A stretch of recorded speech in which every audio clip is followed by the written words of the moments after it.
हे केशव, जैसा कि तुम कह रहे हो, ज्ञान योग कर्म योग से श्रेष्ठ है, तो फिर तुम मुझे कर्म करने और युद्ध करने का उपदेश क्यों दे रहे हो?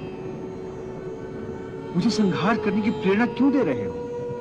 पार्थ, मैंने ये तो नहीं कहा कि ज्ञान योग कर्म योग से श्रेष्ठ है। मेरे कहने का अर्थ ये नहीं था। तुम्हें धोखा हुआ है। हे पार्थ, जैसे साधारण दृष्टि से देखने पर एक नगर में दो आने वाले रास्ते हों, एक पूरब से आ रहा हो, दूसरा दक्षिण से आ रहा हो,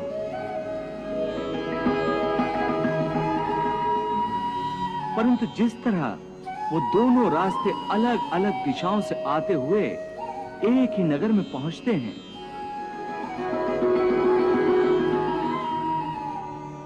उसी तरह ज्ञान योग और कर्म योग दो अलग अलग साधन हैं, परंतु उनका लक्ष्य एक ही है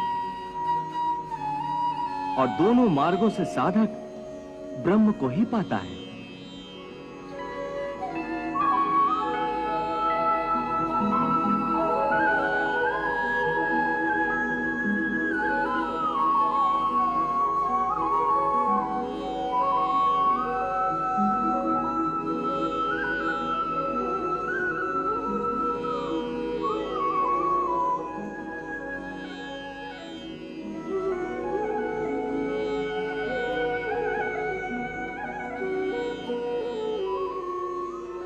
इसलिए दोनों योग उत्तम हैं, परंतु ज्ञान पर आधारित सांख्य योग की साधना कठिन है।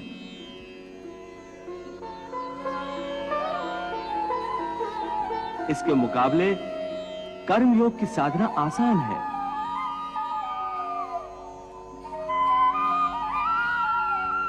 हे अर्जुन, मैंने पूर्व काल में भी इस लोक में रहने वालों के लिए दो प्रकार की निष्ठा कही थी, ज्ञानियों के लिए अथवा सन्यासियों के लिए ज्ञान योग की,